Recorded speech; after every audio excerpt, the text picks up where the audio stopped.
Box FM with fear.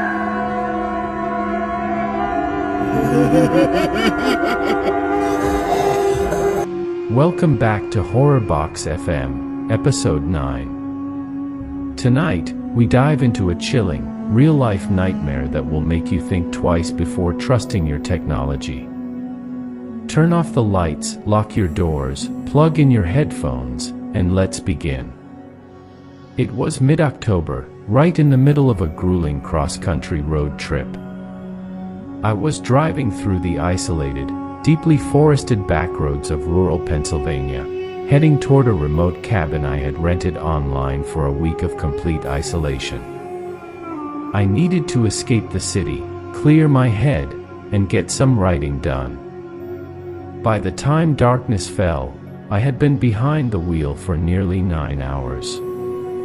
The exhaustion was settling deep into my bones, making my eyes heavy and my reflexes slow. Around midnight, the weather took a drastic, menacing turn. A thick, suffocating fog rolled off the hills and swallowed the asphalt, reducing my visibility to just a few feet in front of my hood. To make matters worse, my phone suddenly lost its primary cellular network.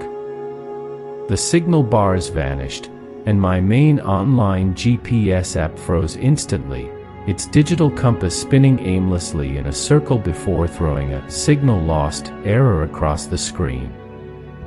Stranded in the pitch black, surrounded by dense woods with no bars, panic started to set in. That was when I remembered a secondary, offline navigation app one had downloaded months ago for emergencies, an obscure, open-source map app that didn't require cellular data. I opened it. To my immense relief, the map loaded within seconds, displaying a glowing, neon blue route through the darkness. A calm, synthetic female voice spoke clearly through my car speakers. Asterisk, in 500 feet, turn left onto Blackwood Lane. Asterisk. I didn't question it. I was just desperate to get off the road. I turned the wheel and steered into the darkness. The moment my tires left the highway, the paved road dissolved into an uneven, gravel track. The tree canopy above grew so dense and overgrown that it blocked out the moon and stars entirely, creating a claustrophobic tunnel of branches. Those branches scraped violently against the sides of my car like sharp, desperate fingernails, leaving long, ghostly streaks on the glass. The deeper I drove, the more the entire atmosphere changed. Even though my car's heater was blasting at maximum, an unnatural, freezing chill settled inside the cabin. A heavy, oppressive silence took over the night. The sound of my engine felt strangely muffled, as if the forest itself was actively swallowing the noise, trapping me in a vacuum. I kept driving, but the gravel road quickly degraded into raw, wet dirt, deeply rutted with treacherous potholes.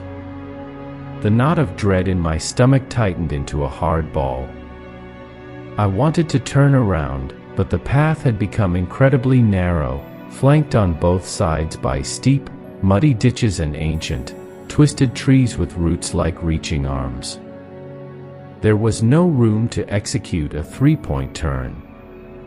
I was trapped on a one-way path into the unknown. There was no choice but to move forward. Suddenly, the dirt road ended abruptly. My headlights caught something massive and metallic ahead. Towering out of the swirling fog were two rusted, Gothic iron gates, standing wide open as if they had been waiting for me. I crawled forward, expecting to see the driveway of my rented cabin. But as the fog shifted, my heart dropped into my stomach. Beyond those gates lay no cabin. There was no house, no lights, no sign of human life. There were only rows upon rows of weathered, cracked, and crooked tombstones, standing like jagged teeth rising from the mist. The ground was covered in overgrown weeds and decaying autumn leaves. The offline GPS app had guided me directly into the dead center of a massive, forgotten historical cemetery. Panicked and hyperventilating, I slammed my foot on the brake. I threw the gear shift into reverse and hit the gas pedal, desperate to back out the way I came. But the moment the car moved backward, the tires lost traction. They spun helplessly, digging deeper and deeper into a hidden, thick patch of wet mud. The engine whined in protest, but the car wouldn't budge an inch. I was completely trapped at the gates of a graveyard at 1 a.m., miles away from anyone who knew where I was. That is when the true horror began. The GPS screen on my dashboard started to flicker and strobe violently, casting a sickly, distorted green glow over my face. The calm, synthetic female voice suddenly cracked with heavy static. The pitch warped, dropping into a deep, glitchy, terrifyingly human whisper that echoed from every speaker in the car. Asterisk, you have arrived at your final destination. Please turn off the engine and join us. Asterisk. Right after those words left the speakers, the entire car's electrical system died. The dashboard went completely pitch black. The glowing screen vanished. The headlights cut out, plunging me into absolute, total darkness. The silence that followed was deafening. Sitting there in the dark, my eyes slowly adjusted to the pale moonlight filtering through the fog. That's when I noticed movement through the windshield. Between the crooked tombstones, the fog wasn't just drifting, it was swirling into unnatural, humanoid shapes. Pale, shadow-like figures were rising directly out of the earth. They didn't have distinct faces, just dark hollows where eyes should be. They didn't walk, they glided slowly, effortlessly, moving in perfect unison directly toward my stalled car. The temperature inside the vehicle dropped so rapidly that my breath instantly turned to thick, white ice in the air. I could hear a faint, collective whispering sound, like thousands of dry leaves scraping against the outside of my doors and windows.